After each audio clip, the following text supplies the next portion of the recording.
जय जीशु प्रभु जीशु कृष्णटारे मोर अति प्रिय भाई और भौणी मैंने समस्त केमती अच्छा भलरे रहतु। जौहन समाचार अध्याय 1 पद संज्ञा 1। आद्यरे वाक्य थिले, वाक्य ईश्वर सहित थिले एवं सही वाक्य ईश्वर थिले। आसतु मोर भाई और भौणी माने से वाक्य आम वर्तमान शुणा। जय जीशु।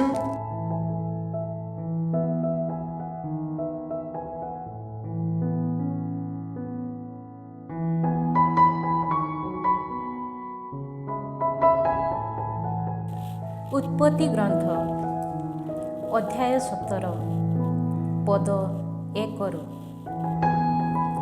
व्यवस्था विधान तथा परिच्छेदन। आब्राहामको 99 वर्ष बयसरे प्रभु तांको सम्मुखरे आविर्भूत होई कहिले, सर्वशक्तिमान ईश्वर मु अटे, मो सन्निधानरे विचरण कर अनिर्दोष रुह। तुम सह मु मोर व्यवस्था विधान स्थापन करिबि और तुम संतान मानंकु अत्यधिक परिवर्तित करिबि। सेही समय रे आब्राहाम साष्टांग प्रणिपात कले।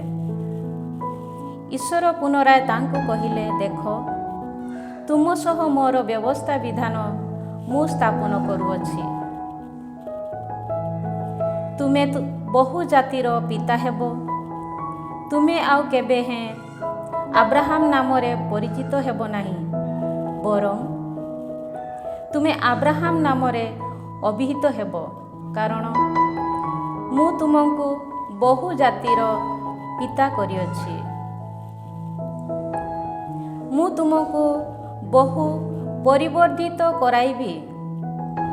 तुम औरसरु जनसमूह तथा राजा माने उद्भव हेबे। मु मोर व्यवस्था विधान तुम और तुमर परवर्ती पुत्र मानक मध्यरे जुग जुग धरी चिरस्थायी भावे स्थापन करिबि। मु सर्वदा तुम और तुमर परवर्ती वंशधर मानक ईश्वर होई रहिबि। तुमे प्रवासी जीवन बिताउथिबा एही समग्र कानान देश मु तुमको और तुमर परवर्ती वंश मानंको प्रदान करिबि। ताहा सर्वदा सेमानंकर सत्ताधिकार रे रहिबो एवं मु सेमानंकर ईश्वर हेबि। ईश्वर आब्राहामंको एही आदेश देई कहिले, तुमे और तुम परवर्ती वंशधर माने सेमानंको वंश कालरे सर्वदा मोर व्यवस्था विधान पालन करिबे।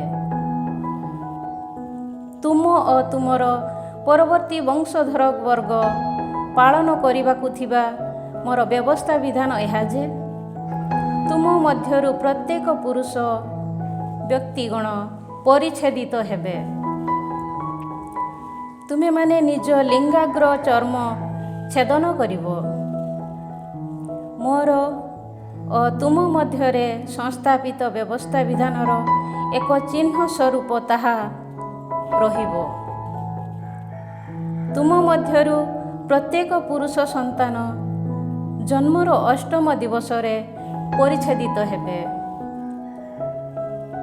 जिए तुम गृहरे जात किंबा अर्थ विनिमय कृत होइथिबा जे कोनोसी पुरुष व्यक्ति निज निज समय रे परिच्छेदित हेबे। तुम गहणरे जात और तुम द्वारा कृत समस्ते परिच्छेदित हेबे।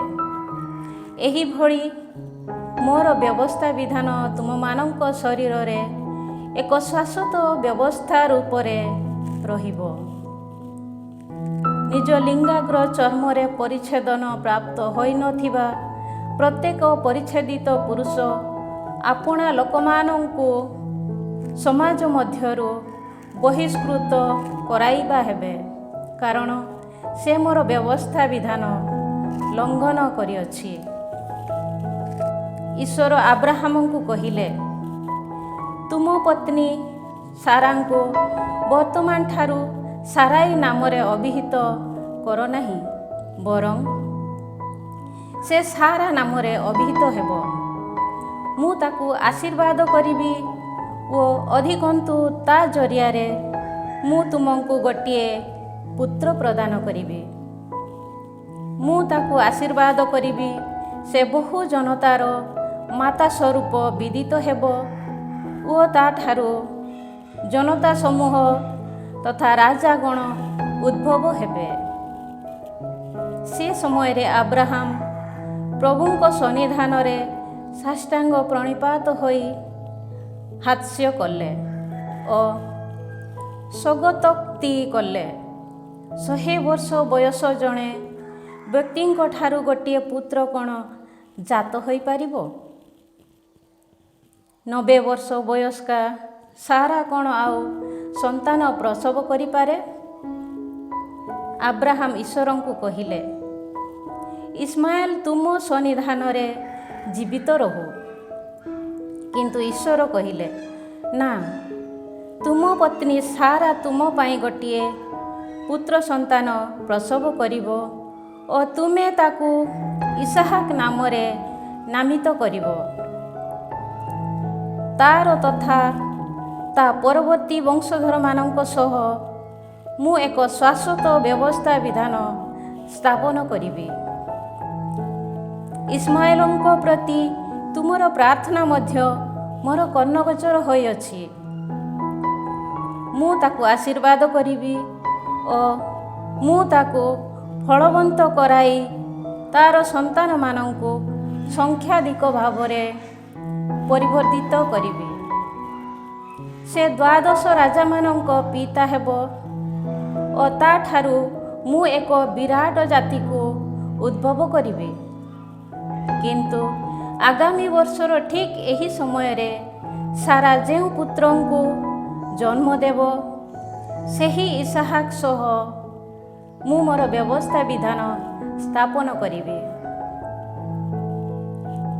ଆବ୍ରାହାମଙ୍କ ସହ ବାକ୍ୟାଳାପ ସମାପ୍ତ କରି ଈଶ୍ୱର ତାଙ୍କଠାରୁ ଅନ୍ତର୍ଦ୍ଧାନ ହେଲେ। ଈଶ୍ୱରଙ୍କ ଆଦେଶାନୁସାରେ ଠିକ୍ ସେହି ଦିବସରେ ଆବ୍ରାହାମ ନିଜ ପୁତ୍ର ଇସମାଏଲ ଓ ନିଜ ଗୃହଜାତ ତଥା ଅର୍ଥ ବିନିମୟରେ କ୍ରୀତ ସମସ୍ତ ଦାସ ଅର୍ଥାତ୍ ଆବ୍ରାହାମଙ୍କ ପରିବାରର ପ୍ରତ୍ୟେକ ପୁରୁଷ ବ୍ୟକ୍ତିଙ୍କ ଲିଙ୍ଗାଗ୍ର ଚର୍ମକୁ ପରିଚ୍ଛେଦନ କଲେ। ପରିଚ୍ଛେଦିତ ହେବା ସମୟରେ ଆବ୍ରାହାମଙ୍କୁ 99 ବର୍ଷ ହୋଇଥିଲା ଓ ଇସମାଏଲଙ୍କୁ 13 ବର୍ଷ ହୋଇଥିଲା। ଏକା ଦିନରେ ଆବ୍ରାହାମ ଓ ନିଜ ପୁତ୍ର ଇସମାଏଲ ପରିଚ୍ଛେଦିତ ହେଲେ। ଆବ୍ରାହାମଙ୍କ ପରିବାରର ସମସ୍ତ ପୁରୁଷ ବ୍ୟକ୍ତି ଓ ତାଙ୍କ ଗୃହଜାତ ତଥା ବିଦେଶୀଙ୍କ ଠାରୁ ଅର୍ଥ ବିନିମୟରେ କ୍ରୀତ ସମସ୍ତେ ତାଙ୍କ ସହ ପରିଚ୍ଛେଦିତ ହେଲେ। ଅଧ୍ୟାୟ 18। ଆବ୍ରାହାମଙ୍କ ପ୍ରତି ଈଶ୍ୱରଙ୍କ ସନ୍ଦର୍ଶନ। ଏକଦା ମଧ୍ୟାହ୍ନ ସମୟରେ ମାମ୍ରେର ଓକ୍ ବୃକ୍ଷ ଉଦ୍ୟାନ ସମୀପସ୍ଥ ନିଜ ଶିବିର ଦ୍ୱାର ଦେଶରେ ଉପବିଷ୍ଟ ଥିବା ସମୟରେ ପ୍ରଭୁ ଆବ୍ରାହାମଙ୍କ ସମ୍ମୁଖରେ ଉଭା ହେଲେ। ସେ ଚକ୍ଷୁ ଉତ୍ତୋଳନ କରି ଦେଖିଲେ ଯେ ତାଙ୍କ ପାଖକୁ 3 ଜଣ ବ୍ୟକ୍ତି ଦଣ୍ଡାୟମାନ ହୋଇଛନ୍ତି। ସୁତରାଂ ସେମାନଙ୍କୁ ସ୍ୱାଗତ ଜଣାଇବା ଉଦ୍ଦେଶ୍ୟରେ ସେ ଶିବିର ଦ୍ୱାର ଦେଶରୁ ଧାଇଁଗଲେ ଓ ସେମାନଙ୍କ ସମ୍ମୁଖରେ ସାଷ୍ଟାଙ୍ଗ ପ୍ରଣିପାତ କଲେ। ସେ କହିଲେ, ହେ ମୋର ପ୍ରଭୁ, ମୁଁ ଯଦି ତୁମ ଦୃଷ୍ଟିକୋଣରେ ପ୍ରୀତିପ୍ରାପ୍ତ ହୋଇଅଛି, ତେବେ ତୁମ ଦାସକୁ ପରିତ୍ୟାଗ କରି ଯାଅ ନା।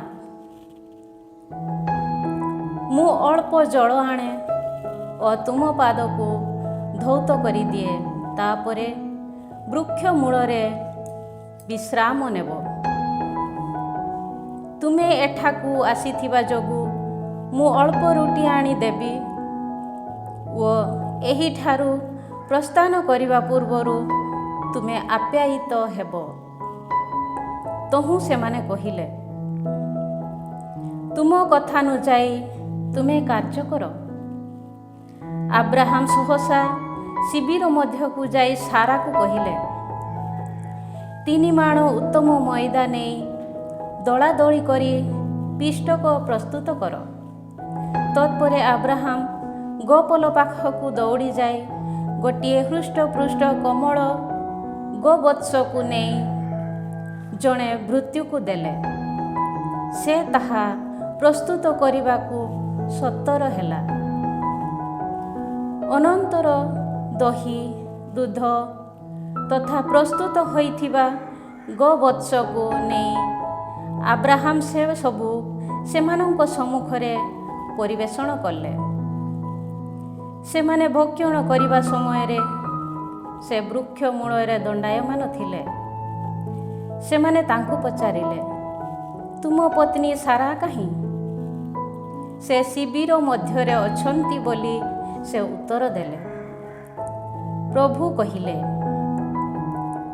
ବସନ୍ତ କାଳରେ ମୁଁ ନିଶ୍ଚୟ ପ୍ରତ୍ୟାବର୍ତ୍ତନ କରିବି ଓ ସେହି ସମୟରେ ତୁମ ପତ୍ନୀ ସାରା ଗୋଟିଏ ପୁତ୍ର ପାଇଥିବ। ତାଙ୍କର ପଶ୍ଚାତଭାଗସ୍ଥ ଶିବିର ଦ୍ୱାର ଦେଶରେ ଠିଆ ହୋଇ ସାରା ଏହି କଥା ଶୁଣିଥିଲେ। ସେହି ସମୟରେ ଆବ୍ରାହାମ ଓ ସାରା ବୟୋବୃଦ୍ଧ ଥିଲେ ଓ ସାରାଙ୍କ ଗର୍ଭଧାରଣ ସମୟ ଅତିବାହିତ ହୋଇଥିଲା। ସୁତରାଂ ସାରା ହାସ୍ୟ କରି ଆତ୍ମବତ୍ କହିଲେ, ମୋର ଗର୍ଭଧାରଣ ସମୟ ଅତିବାହିତ ହୋଇଥିବା ଯୋଗୁଁ ଓ ମୋର ପତି ବୃଦ୍ଧ ହୋଇଥିବା କାରଣରୁ ମୋର ସନ୍ତାନ ପ୍ରାପ୍ତିର ସୌଭାଗ୍ୟ ହୋଇପାରେ କି? ପ୍ରଭୁ ଆବ୍ରାହାମଙ୍କୁ ପଚାରିଲେ, ବୃଦ୍ଧା ହୋଇଥିବାରୁ ମୁଁ ବାସ୍ତବରେ ସନ୍ତାନ ପ୍ରସବ କରିପାରେ କି ବୋଲି କହି ସାରା କାହିଁକି ହାସ୍ୟ କଲା? ପ୍ରଭୁଙ୍କ ପକ୍ଷରେ କ'ଣ ଅସାଧ୍ୟ କିଛି ଅଛି? ନିର୍ଦ୍ଦିଷ୍ଟ ସମୟରେ ବସନ୍ତ କାଳରେ ମୁଁ ତୁମ ପାଖକୁ ଫେରି ଆସିବି ଓ ସେହି ସମୟରେ ସାରା ଜଣେ ପୁତ୍ର ପାଇବ। ସାରା ଅସ୍ୱୀକାର କରି କହିଲେ, ମୁଁ ହସି ନାହିଁ, କାରଣ ସେ ଭୟଭୀତ ହୋଇଥିଲେ। କିନ୍ତୁ ପ୍ରଭୁ କହିଲେ, ନା, ତୁମେ ଅବଶ୍ୟ ହାସ୍ୟ କରିଅଛ। ଏହାପରେ ସେମାନେ ଉଠି ସୋଦୋମ ଅଭିମୁଖେ ଯାତ୍ରା କଲେ। ସେମାନଙ୍କୁ ପଥ ଦର୍ଶନ କରାଇବା ଉଦ୍ଦେଶ୍ୟରେ ଆବ୍ରାହାମ ସେମାନଙ୍କର ଅନୁସରଣ କଲେ। ପ୍ରଭୁ ସଗସ୍ତକି କରି କହିଲେ, ଆବ୍ରାହାମ, ଏକ ମହତ୍ ତଥା ପ୍ରବଳ ଜନତା ହେବ ଓ ତା ମାଧ୍ୟମରେ ଭୂମଣ୍ଡଳର ଜନସମୂହ ଆଶୀଷ ପ୍ରାପ୍ତ ହେବେ। ଏହା ଅବଗତ ହୋଇଥିବାରୁ ମୋ ଦ୍ୱାରା ସମ୍ପାଦିତ ହେବାକୁ ଥିବା କାର୍ଯ୍ୟକଳାପକୁ ଆବ୍ରାହାମଙ୍କ ଠାରୁ କ'ଣ ଲୁକାୟିତ ରଖିବି? ନା, ତାହାର ସନ୍ତାନଗଣ ଓ ତାର ପରବର୍ତ୍ତୀ ସନ୍ତାନ ସନ୍ତତି ସମସ୍ତେ ନୀତି ତଥା ନ୍ୟାଯ୍ୟ କର୍ମ ସମ୍ପାଦନ କରିବାକୁ ସେ ଯେପରି ସେମାନଙ୍କୁ ଆଜ୍ଞା ଦିଏ, ସେଥିପାଇଁ ମୁଁ ତାକୁ ମନୋନୀତ କରିଅଛି। ଏହିପରି ଭାବେ ତା ନିକଟରେ ପ୍ରତିଜ୍ଞାତ ସମସ୍ତ ପ୍ରତିଶ୍ରୁତି ପ୍ରଭୁ ଆବ୍ରାହାମଙ୍କ ପାଇଁ ସାଧନ କରିବେ। ତତ୍ପରେ ପ୍ରଭୁ କହିଲେ, ସୋଦୋମ ତଥା ଗମୋରା ବିପକ୍ଷରେ ଆର୍ତ୍ତନାଦ ବୃହତ୍ ଓ ସେମାନଙ୍କ ପାପ ଅତି ଗୁରୁତର। ସୁତରାଂ ମୋର କର୍ଣ୍ଣଗୋଚର ହୋଇଥିବା ଅନୁରୂପ କାର୍ଯ୍ୟକଳାପ ସେମାନେ କରିଛନ୍ତି କି ନାହିଁ, ମୁଁ ସେଠାକୁ ଯାଇ ତାହା ଅବଗତ ହେବି। ଯଦି ତାହା ନ ହୋଇଥାଏ, ତା ମଧ୍ୟ ମୁଁ ଅବଗତ ହେବି। ଏହାପରେ ସେମାନେ ସେ ସ୍ଥାନରୁ ସୋଦୋମ ଅଭିମୁଖେ ଗମନ କଲେ। କିନ୍ତୁ ଆବ୍ରାହାମ ପ୍ରଭୁଙ୍କ ସନ୍ନିଧାନରେ ଦଣ୍ଡାୟମାନ ହୋଇ ରହିଲେ। ଆବ୍ରାହାମ ପ୍ରଭୁଙ୍କ ସମୀପବର୍ତ୍ତୀ ହୋଇ ପଚାରିଲେ, ତୁମେ ଦୁଷ୍ଟ ଲୋକଙ୍କ ସହିତ ନୀତିନିଷ୍ଠମାନଙ୍କୁ ମଧ୍ୟ ବିନାଶ କରିବ କି? ସେହି ନଗରୀ ମଧ୍ୟରେ 50 ଜଣ ନୀତିନିଷ୍ଠ ବ୍ୟକ୍ତି ଥିଲେ, ତେବେ କ'ଣ ତୁମେ ସେ ସ୍ଥଳକୁ ଧ୍ୱଂସ କରିବ? ତନ୍ମଧ୍ୟସ୍ଥ ସେହି 50 ଜଣ ନୀତିନିଷ୍ଠମାନଙ୍କ ଉଦ୍ଦେଶ୍ୟରେ ସେହି ନଗରକୁ ରକ୍ଷା କରିବ ନାହିଁ? ଦୁଷ୍ଟ ଲୋକଙ୍କ ସହ ନୀତିନିଷ୍ଠମାନଙ୍କ ଧ୍ୱଂସ ଏହି କାର୍ଯ୍ୟ ତୁମଠାରୁ ସମ୍ଭବ ନ ହେଉ। ନୀତିନିଷ୍ଠ ଲୋକେ ଦୁଷ୍ଟ ଲୋକଙ୍କ ସହ ସମଦଶା କେବେ ହେଁ ସମ୍ପ୍ରାପ୍ତ ନ ହୁଅନ୍ତୁ। ସମସ୍ତ ଭୂମଣ୍ଡଳର ନ୍ୟାୟାଧୀଶ କ'ଣ ନ୍ୟାୟ ବିଚାର କରିବେ ନାହିଁ? ପ୍ରଭୁ କହିଲେ, ସୋଦୋମ ଗମୋରରେ ମୁଁ ଯଦି 50 ଜଣ ନୀତିନିଷ୍ଠ ବ୍ୟକ୍ତିଙ୍କୁ ଦେଖିବାକୁ ପାଏ, ତେବେ ସେମାନଙ୍କ ହେତୁ ସେ ସମଗ୍ର ସ୍ଥଳକୁ ମୁଁ ରକ୍ଷା କରିବି। ଆବ୍ରାହାମ ପୁନରାୟ କହିଲେ, ଧୂଳି ତଥା ଭସ୍ମ ତୁଲ୍ୟ ଯେ ମୁଁ ପ୍ରଭୁଙ୍କ ସହ ବାର୍ତ୍ତାଳାପ କରିବାକୁ ମୁଁ ସାହସ କରୁଅଛି। ହୁଏତ 50 ଜଣ ନୀତିନିଷ୍ଠ ବ୍ୟକ୍ତିମାନଙ୍କ ମଧ୍ୟରୁ 5 ବ୍ୟକ୍ତି କମ୍ ହୋଇପାରନ୍ତି। ନ୍ୟୁନ ହୋଇଥିବା ସେହି 5 ଜଣ ଲୋକଙ୍କ ସକାଶେ ତୁମେ କ'ଣ ସମଗ୍ର ନଗରୀକୁ ବିନାଶ କରିବ? ଉତ୍ତରରେ ସେ କହିଲେ, 45 ଜଣ ବ୍ୟକ୍ତିଙ୍କୁ ଦେଖିବାକୁ ପାଇଲେ ମୁଁ ତାହା ବିନାଶ କରିବି ନାହିଁ। ସେ ତାଙ୍କୁ ପୁନଶ୍ଚ କହିଲେ, ସେଠାରେ ଯଦି 40 ଜଣ ଲୋକ ଥାନ୍ତି, ତେବେ କ'ଣ ହେବ? ଉତ୍ତରରେ ପ୍ରଭୁ କହିଲେ, ସେହି 40 ଜଣ ଲୋକ ଯୋଗୁଁ ମୁଁ ତାହା କରିବି ନାହିଁ। ସେ ପୁଣି କହିଲେ, ମୁଁ ଆଳାପ କରୁଥିବା ଯୋଗୁଁ ପ୍ରଭୁ କ୍ରୁଦ୍ଧ ନ ହୁଅନ୍ତୁ। 30 ଜଣ ବ୍ୟକ୍ତି ମାତ୍ର ଦେଖାଗଲେ ତେବେ ବା କ'ଣ ହେବ? ପ୍ରଭୁ ପ୍ରତ୍ୟୁତ୍ତର ଦେଲେ, ସେହିଠାରେ 30 ଜଣ ବ୍ୟକ୍ତିଙ୍କୁ ମୁଁ ଖୋଜି ପାଇଲେ ମୁଁ ତାହା ଧ୍ୱଂସ କରିବି ନାହିଁ। ସେ ପୁଣି କହିଲେ, ପ୍ରଭୁଙ୍କ ସହ କଥା କହିବାକୁ ମୁଁ ସାହସ କରିଅଛି। ହୁଏତ ସେଠାରେ 20 ଜଣ ବ୍ୟକ୍ତି ଥାଇପାରନ୍ତି, ତେବେ କ'ଣ ହେବ? ପ୍ରଭୁ କହିଲେ, ସେହି 20 ଜଣ ଲୋକଙ୍କ ହେତୁ ମୁଁ ତାକୁ ବିନାଶ କରିବି ନାହିଁ। ସେ କହିଲେ, ହେ ପ୍ରଭୁ, କ୍ରୁଦ୍ଧ ନ ହୁଅନ୍ତୁ। ମୁଁ ଏହି ଥରକ ମାତ୍ର କହିବି, ହୁଏତ ସେଠାରେ 10 ଜଣ ମାତ୍ର ଥାଇପାରନ୍ତି, ତେବେ କ'ଣ ହେବ? ପ୍ରଭୁ ପ୍ରତ୍ୟୁତ୍ତର ଦେଲେ, ସେହି 10 ଜଣଙ୍କ ସକାଶେ ମୁଁ ତାହା ବିନାଶ କରିବି ନାହିଁ। ଆବ୍ରାହାମଙ୍କ ସହ କଥୋପକଥନ ସମାପ୍ତ କରି ପ୍ରଭୁ ସେହିଠାରୁ ପ୍ରସ୍ଥାନ କଲେ ଓ ଆବ୍ରାହାମ ମଧ୍ୟ ନିଜ ସ୍ଥାନକୁ ଫେରିଗଲେ। ଅଧ୍ୟାୟ 19 ସୋଦୋମର ଧ୍ୱଂସ ବିବରଣୀ। ସନ୍ଧ୍ୟା ହୁଅନ୍ତେ ସେହି 2 ଜଣ ଦେବଦୂତ ସୋଦୋମଠାରେ ଆସି ପହଞ୍ଚିଲେ। ଲୋଟ ନଗରୀ ଦ୍ୱାର ପଥରେ ଉପବିଷ୍ଟ ଥିଲେ। ସେମାନଙ୍କୁ ଦେଖି ସାକ୍ଷାତ କରିବା ଉଦ୍ଦେଶ୍ୟରେ ସେ ସେମାନଙ୍କ ସମ୍ମୁଖକୁ ସାଷ୍ଟାଙ୍ଗ ପ୍ରଣିପାତ ହେଲେ। ସେ କହିଲେ, ହେ ମୋର ପ୍ରଭୁଗଣ, ସଦୟ ତୁମର ଏହି ଦାସର ଗୃହକୁ ଆସନ୍ତୁ। ପାଦ ଧୌତ କରି ରାତ୍ରି ଯାପନ କରନ୍ତୁ। ତାପରେ ପ୍ରତ୍ୟୁଷରେ ଉଠି ନିଜ ଯାତ୍ରା ପଥରେ ଯାଆନ୍ତୁ। କିନ୍ତୁ ସେମାନେ କହିଲେ, ନା, ଆମେ ରାସ୍ତାରେ ରାତ୍ରି ଯାପନ କରିବୁ। କିନ୍ତୁ ଲୋଟ ସେମାନଙ୍କୁ ବାଧ୍ୟ କରିବାରୁ ସେମାନେ ତାଙ୍କ ଗୃହରେ ପ୍ରବେଶ କଲେ। ସେ ସେମାନଙ୍କ ଉଦ୍ଦେଶ୍ୟରେ ଗୋଟିଏ ଭୋଜି ପର୍ବ ପ୍ରସ୍ତୁତ କଲେ ଓ ତାଡ଼ି ରହିତ ରୁଟି ମଧ୍ୟ ପରିବେଷଣ କଲେ। ସେମାନେ ଶୟନ କରିବାକୁ ଯିବା ପୂର୍ବରୁ ସମଗ୍ର ସଦୋମ ନଗରୀର ବୃଦ୍ଧାଦି ଆସି ସେହି ଗୃହକୁ ଘେରିଗଲେ। ସେମାନେ ଲଟଙ୍କୁ ଡାକି କହିଲେ, ରାତ୍ରି କାଳରେ ତୁମ ପାଖକୁ ଆସିଥିବା ସେହି ଲୋକେ କାହାନ୍ତି? ଆମେ ସେମାନଙ୍କୁ ଉପଭୋଗ କରିବା ଉଦ୍ଦେଶ୍ୟରେ ସେମାନଙ୍କୁ ବାହାରକୁ ନେଇ ଆସ। ଲଟ ବହିର୍ଗତ ହୋଇ ଦ୍ୱାର ରୁଦ୍ଧ କଲେ।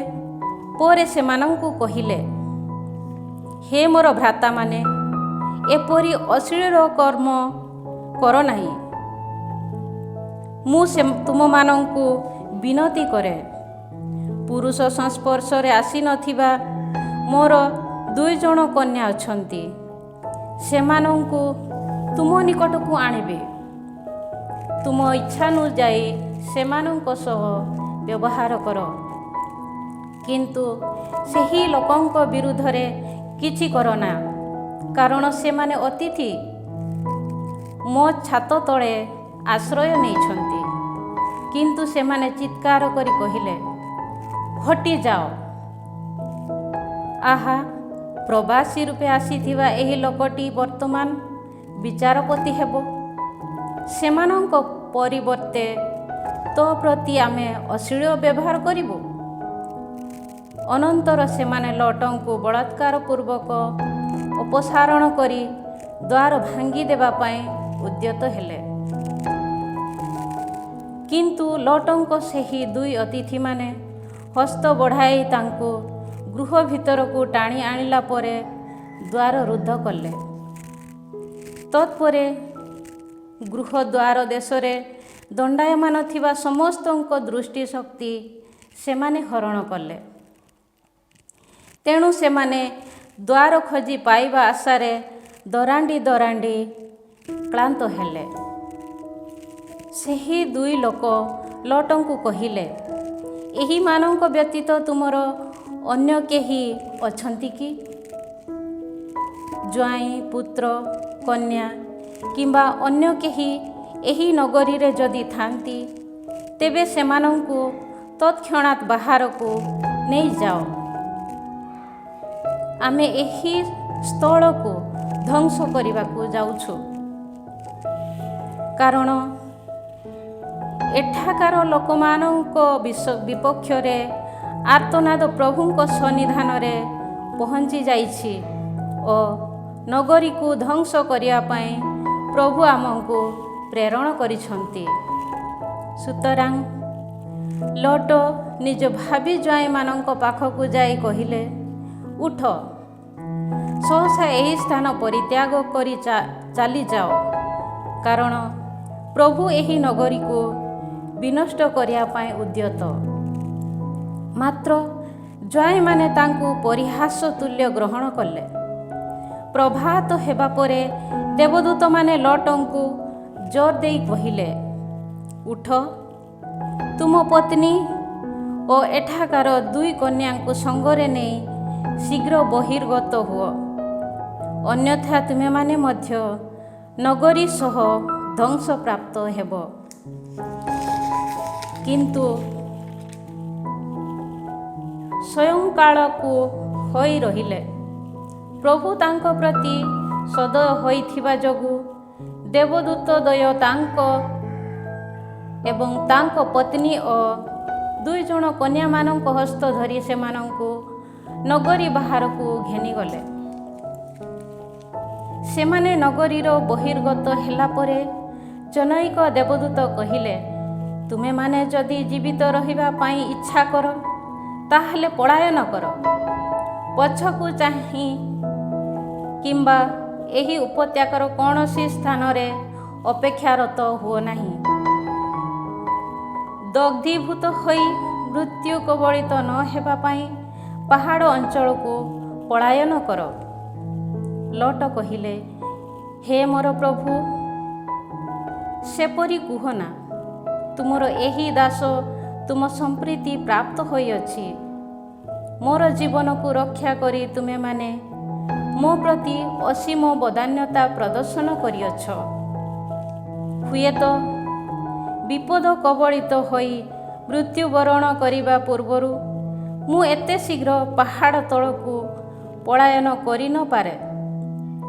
ଦେଖ, ସେଠାରେ ଦୃଶ୍ୟମାନ ହେଉଥିବା ସହରକୁ ପଳାୟନ କରି ରକ୍ଷା ପାଇବା ପାଇଁ ତାହା ନିକଟବର୍ତ୍ତୀ। ତାହା ମଧ୍ୟ କ୍ଷୁଦ୍ର ନୁହେଁ କି? ତାହା ହେଲେ ମୋର ଜୀବନ ସୁରକ୍ଷିତ ହେବ। ସେ ତାଙ୍କୁ କହିଲେ, ତୁମେ ଯେଉଁ ସହର ସମ୍ପର୍କରେ କହିଅଛ ତାହାକୁ ମୁଁ ବିନଷ୍ଟ କରିବି ନାହିଁ। ଏ ପ୍ରକାର ଅନୁଗ୍ରହ ମଧ୍ୟ ମୁଁ ତୁମକୁ ପ୍ରଦାନ କରେ। ତୁମେ ଖୁବ୍ ଶୀଘ୍ର ସେଠାକୁ ପଳାୟନ କର, କାରଣ ତୁମେ ସେହିଠାରେ ଯାଇ ପହଞ୍ଚିବା ପର୍ଯ୍ୟନ୍ତ ମୁଁ କିଛି କରିପାରିବି ନାହିଁ। ଫଳରେ ସେହି ନଗରୀ ସୋଆର ନାମରେ ଅଭିହିତ ହେଲା। ଲୋଟ ସୋଆରଠାରେ ଆସି ପହଞ୍ଚିବା ବେଳେ ସୂର୍ଯ୍ୟ ଉଦିତ ହୋଇଥିଲା। ପ୍ରଭୁ ଆକାଶମଣ୍ଡଳରୁ ଗନ୍ଧକ ତଥା ଅଗ୍ନିକୁ ସୋଦୋମ ତଥା ଗମୋରୀ ନଗରୀ ଉପରେ ବର୍ଷଣ କଲେ। ସେହି ନଗରୀଗୁଡ଼ିକ ସମଗ୍ର ଉପତ୍ୟକା ନଗରୀବାସୀ ଓ ଭୂମିଠାରୁ ଉତ୍ପନ୍ନ ସବୁ କିଛିକୁ ସେ ଧ୍ୱଂସ କଲେ। ଲୋଟଙ୍କ ପଶ୍ଚାତ ଗମନକାରିଣୀ ତାଙ୍କର ପତ୍ନୀ ପଛ ଆଡ଼କୁ ବୁଲି ଚାହିଁବାରୁ ସେ ଗୋଟିଏ ଲବଣ ସ୍ତମ୍ଭରେ ରୂପାନ୍ତରିତ ହେଲା। ଆବ୍ରାହାମ ଅତି ପ୍ରତ୍ୟୁଷରୁ ଉଠି ପୂର୍ବବତ୍ ପ୍ରଭୁଙ୍କ ସନ୍ନିଧାନରେ ପୂର୍ବେ ଦଣ୍ଡାୟମାନ ହୋଇଥିବା ସ୍ଥାନକୁ ଗଲେ।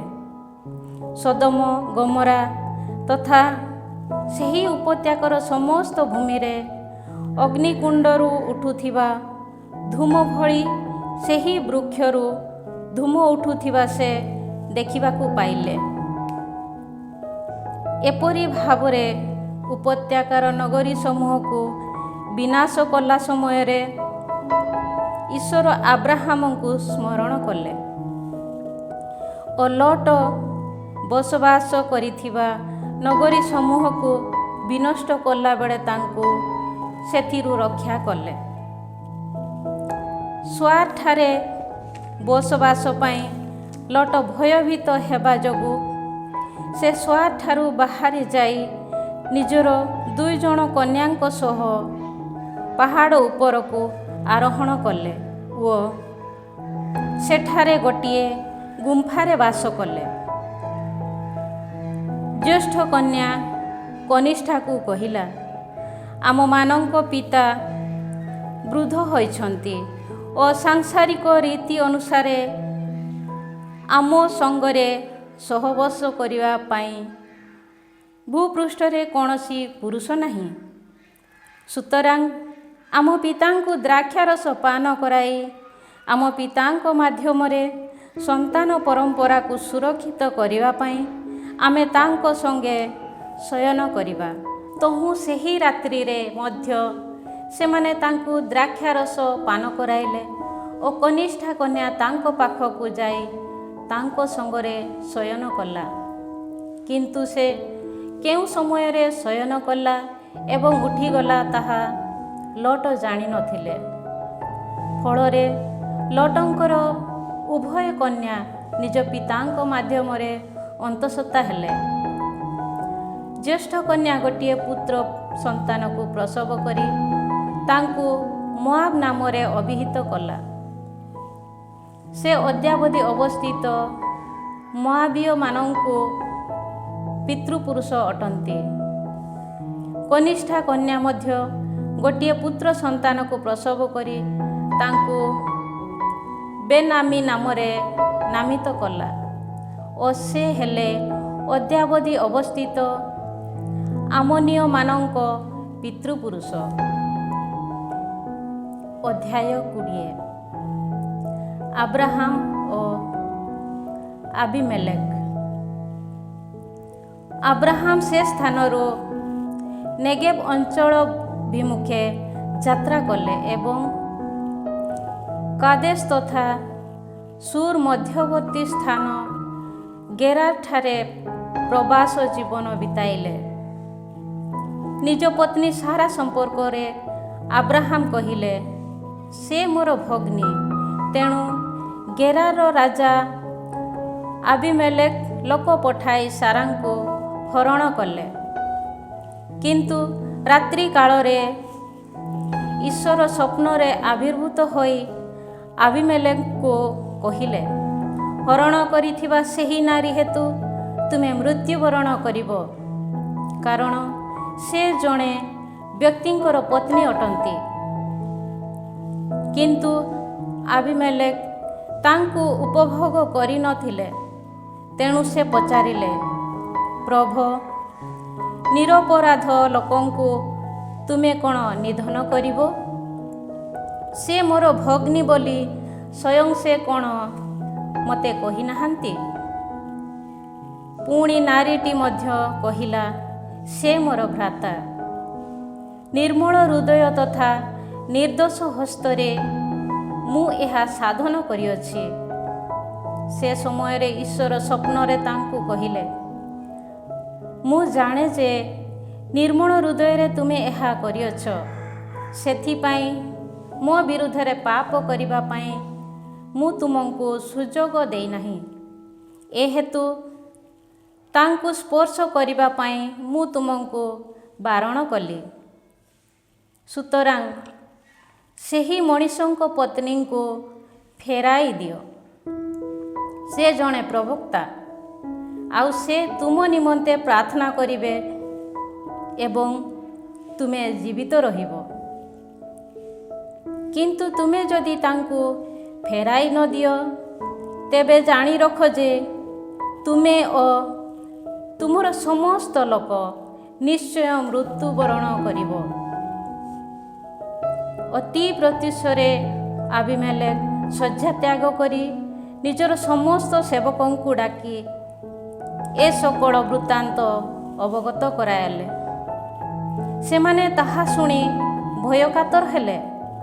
ପରେ ଆବିମେଲେକ ଆବ୍ରାହାମଙ୍କୁ ଡାକି କହିଲେ, ତୁମେ ଆମମାନଙ୍କ ପ୍ରତି ଏ କ'ଣ କରିଅଛ? ତୁମ ବିରୁଦ୍ଧରେ ମୁଁ କି ଦୋଷ କରିଥିବା ଯୋଗୁଁ ମୋର ତଥା ମୋର ରାଜ୍ୟକୁ ଏଭଳି ଘୋର ପାପଗ୍ରସ୍ତ କରିଅଛ? ଯାହା ସମ୍ପାଦିତ ହେବା ପାଇଁ ଅନୁଚିତ, ତାହା ହିଁ ତୁମେ ମୋ ପ୍ରତି ସାଧନ କରିଅଛ। ଆବିମେଲେକ ଆବ୍ରାହାମଙ୍କୁ ପୁଣି କହିଲେ, ତୁମେ କ'ଣ ଭାବି ଏ କାର୍ଯ୍ୟ କରିଅଛ?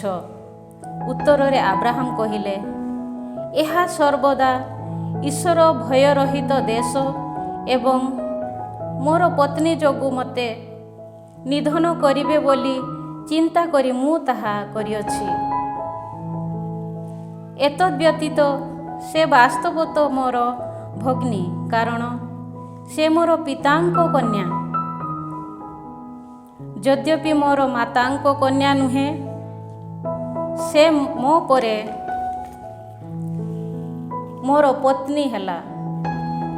ମୋ ପିତୃଭବନରୁ ଇତସ୍ତତ ପରିଭ୍ରମଣ କରିବାକୁ ଈଶ୍ୱର ମୋତେ ଆଦେଶ ଦେଲା ସମୟରେ ମୁଁ ତାଙ୍କୁ କହିଲି, ତୁମେ ମୋ ପ୍ରତି ଏପରି ଉପକାର କରିବ ଯେ ଆମେ ଆସି ପହଞ୍ଚୁଥିବା ପ୍ରତ୍ୟେକ ସ୍ଥାନରେ ସେ ମୋର ଭ୍ରାତା ବୋଲି କହି ତୁମେ ମୋ ସମ୍ପର୍କରେ ପରିଚିତ ଦେବ। ଏହାପରେ ଆବିମେଲେକ ଆବ୍ରାହାମଙ୍କୁ ମେଷ, ଗୋରୁ ତଥା ଦାସଦାସୀମାନଙ୍କୁ ପ୍ରଦାନ କଲେ ଏବଂ ପତ୍ନୀ ସାରାଙ୍କୁ ମଧ୍ୟ ଫେରାଇ ଦେଲେ। ପୁଣି ଆବିମେଲେକ କହିଲେ, ଦେଖ, ମୋର ରାଜ୍ୟ ତୁମ ସମ୍ମୁଖରେ ଅବସ୍ଥିତ। ଯେଉଁଠାରେ ତୁମର ଇଚ୍ଛା ସେହିଠାରେ ବାସ କର। ସେ ସାରାଙ୍କୁ ମଧ୍ୟ ଏହା କହିଲେ, ତୁମ ଭ୍ରାତାଙ୍କୁ ମୁଁ 1000 ରୌପ୍ୟ ମୁଦ୍ରା ସମର୍ପଣ କରିଅଛି। ତୁମ ସହବର୍ତ୍ତୀ ସମସ୍ତଙ୍କ ସମ୍ମୁଖରେ ତାହା ତୁମର ନିଷ୍କଳଙ୍କ ଚରିତ୍ରର ପ୍ରମାଣ ସ୍ୱରୂପ ଅଟେ ଏବଂ ସମସ୍ତଙ୍କ ସମ୍ମୁଖରେ ତୁମେ ନିର୍ଦ୍ଦୋଷୀ ଅଟ। ତତ୍ପରେ ଆବ୍ରାହମ ଈଶ୍ୱରଙ୍କ ସନ୍ନିଧାନରେ ପ୍ରାର୍ଥନା କରିବା ଯୋଗୁଁ ଆବିମେଲେକ ତାଙ୍କ ପତ୍ନୀ ଓ ଦାସୀମାନଙ୍କୁ ଈଶ୍ୱର ଆରୋଗ୍ୟ କଲେ। ଫଳରେ ସେମାନଙ୍କୁ ସନ୍ତାନ ସନ୍ତତି ଜାତ ହେଲେ, କାରଣ ଆବ୍ରାହମଙ୍କ ପତ୍ନୀ ସାରାଙ୍କ ଯୋଗୁଁ ଆବିମେଲେକଙ୍କ ଗୃହର ସମସ୍ତ ଅନ୍ତେବାସୀ ବନ୍ଧ୍ୟା ହୋଇଥିଲେ। ପ୍ରେଜ୍ ଦ ଲର୍ଡ, ପ୍ରେଜ୍ ଦ ଲର୍ଡ। ମାର୍କୋଙ୍କ ସୁସମାଚାର ଅଧ୍ୟାୟ 4 ପଦ ସଂଖ୍ୟା 4। ଯୀଶୁ ଉତ୍ତର ଦେଲେ, ଲେଖା ଅଛି, ମନୁଷ୍ୟ କେବଳ ରୋଟିରେ ବଞ୍ଚେ ନାହିଁ, ବରଂ ଈଶ୍ୱରଙ୍କ ମୁଖ ନିଃସୃତ ପ୍ରତ୍ୟେକ ବାଣୀରେ ବଞ୍ଚେ। ପ୍ରାର୍ଥନା କରିବା, ପ୍ରଭୁ ଆମ୍ଭମାନଙ୍କୁ ବାକ୍ୟ ଦିଅ। ଧନ୍ୟବାଦ ଯୀଶୁ, ତୁମର ପବିତ୍ର ବାକ୍ୟ ପାଇଁ, ଜୀବନ୍ତ ବାକ୍ୟ ପାଇଁ ଆଜି ଆମେ ତୁମକୁ ଧନ୍ୟବାଦ ଦେଉଛୁ। ପ୍ରଭୁ ସର୍ବଶକ୍ତିମାନ ପରମେଶ୍ୱର ପିତା ଓ ପୁତ୍ର ଏବଂ ପବିତ୍ର ଆତ୍ମା ଆପଣମାନଙ୍କୁ ଆଶୀର୍ବାଦ କରନ୍ତୁ। ଆମେନ୍। ସମସ୍ତଙ୍କୁ ଜୟ ଯୀଶୁ।